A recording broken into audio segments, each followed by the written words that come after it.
మరలా మొన్న ఒక వినూత్నంగా కూడా జనాల్లోకి వచ్చి ప్రచారం చేయాలి అనుకున్న క్రమంలో కూడా ఒక్కసారిగా కూడా అక్కడ ఉన్నటువంటి వారందరూ కూడా దగ్గరికి రావడంతో అక్కడ నుంచి విజయ్ పారిపోయాడు.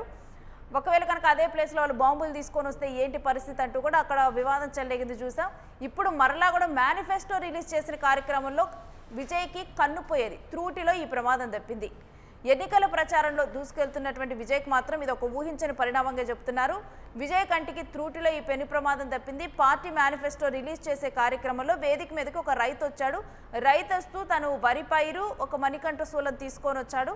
ఆ వరి పైరుని మణికంఠ శూలాన్ని రెండింటిని కూడా విజయ్కి ఇవ్వబోయాడు రైతు. అలా ఇచ్చే క్రమంలో కూడా శూలం పైకెత్తిన సమయంలో అది కూడా కన్ను దాకా చేరింది. ఈ సమయంలో విజయ్ అలర్ట్ అవటంతో కూడా ఆ ప్రమాదం అయితే తప్పింది. ఒక్కవేళ గనక అలర్ట్ కాకపోతే గనక పెను ప్రమాదమే జరిగి ఉండేది. కన్ను త్రూటిలో కూడా కన్ను పోయి ఉండేది. ఇక టీవీకే శ్రేణులు అయితే దీని మీద అయితే విచారణ వ్యక్తం చేస్తూ ఉన్నారు. జాగ్రత్తగా ఉండాలంటూ కూడా ఫ్యాన్స్ కూడా చెప్తున్నారు.